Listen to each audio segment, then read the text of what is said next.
really excited, I'm not going to lie, because I'm about to relay a message from our God Most High. Now, you've heard it all before, but don't tune me out, because the God of the universe wants to relieve you of your doubt.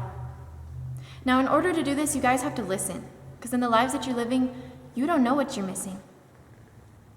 So the message is this, and so it begins. He says, "My son, my daughter, my child, my friend, don't you know that I love you, that my love never ends?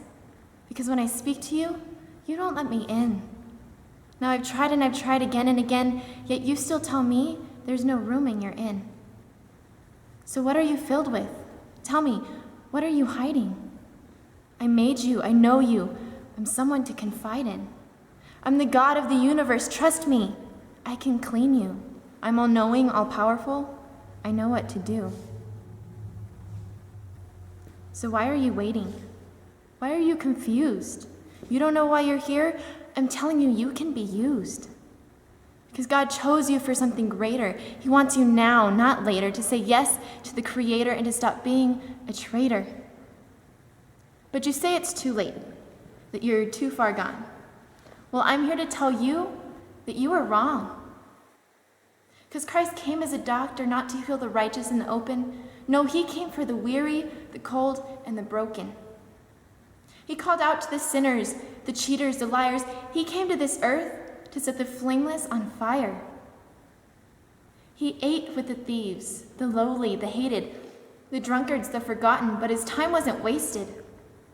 He talked to the homeless, the widows, the poor, and the distressed. He cured the sick, the dying, and freed the possessed. He got the blind to see and the paralyzed to walk, the deaf to hear and the mute to talk. He wanted the children, the lepers, even the whores. So for God's sake, people, will you open your doors?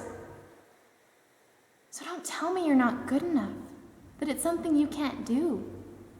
Because Jesus never said, fix your problems first, then I'll deal with you. No, he wants you when you're weak, because in him you'll be strong. And then you'll realize that wrapped in God's love is where you belong. So let him in, let him in. God will forgive you of your sin, so you can begin to see that you're his masterpiece, no matter where you've been. So let's start running this race, you guys. We need to chase the God who will give us the grace to fix our eyes not on the prizes of this world, but on the glories of Christ's face.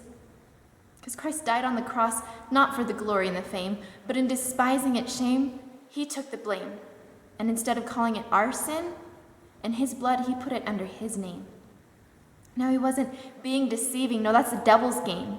Christ's sacrifice is redeeming, so we can start conceiving the idea that receiving God's love isn't just in following, but it's also in believing. Believing that he's our one, our only, our creator and father, our redeemer, our savior, a God like no other. So believe that he won't leave you. He won't treat us like fools. In fact, he left behind an amazing set of tools. So seek and you'll find that through the bread, oils, and wine, God made the simple divine. And no, it's not just a sign. It's God's kiss upon the earth to prove the battle is won. And he loves us so much, he lets us become one with his son. So when you sin, confess. Don't shove it deeper in your chest till you're left as a mess and you feel God less and less. Because the sin is a burden, and I want you to see that through God's graces, he will set you free. So it's your turn to choose. Will you win or will you lose? Will you pick God's graces or settle for babes and for booze? No, I'm not kidding you guys, because God's still working on me. But this choice, it's life or death. So which will it be?